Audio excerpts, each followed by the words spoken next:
Le directeur général du centre de formation continue de Casablanca au Maroc est en Guinée.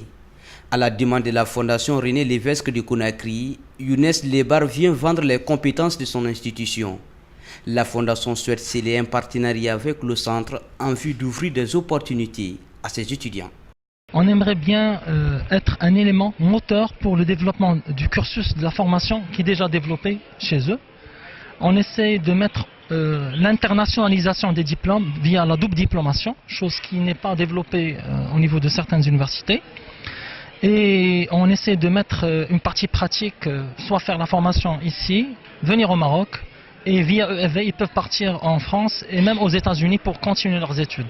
C'est pour résoudre le problème d'insertion de nos étudiants dans le marché de l'emploi.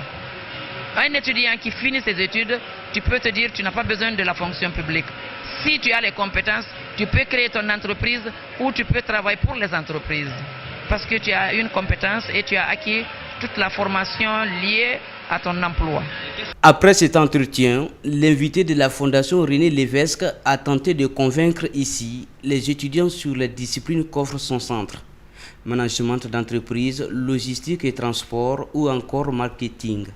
Certains étudiants y trouvent déjà leur compte. Nous tous, nous le savons, le Maroc est un pays peut-être qui est en avant par rapport à la Guinée. Et si cette opportunité nous revient aujourd'hui pour qu'il y ait une coopération entre l'Université René Lévesque et celle du Maroc, ça nous donne beaucoup d'espoir. Et j'espère que peut-être ça va aboutir à ce que les étudiants, les sortants de l'Université René Lévesque gagnent beaucoup d'emplois dans le marché. Ici, le compte à rebours pour résoudre l'inadéquation entre la formation et les besoins des entreprises est engagé. L'université affiche d'autres ambitions qui pourraient lui permettre d'être un pôle de référence dans la sous-région. C'est-à-dire qu'il aura l'exclusivité de Microsoft IT Academy pour permettre aux étudiants de passer des certifications internationales. Donc c'est un projet, dans le mois à venir déjà le projet sera scellé et également les étudiants pourront avoir tout de suite une certification internationale à partir de Microsoft en passant par l'université René.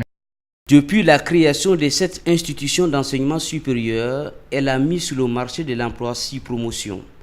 Demain, la 7e promotion bénéficiera de son diplôme au Palais du Peuple.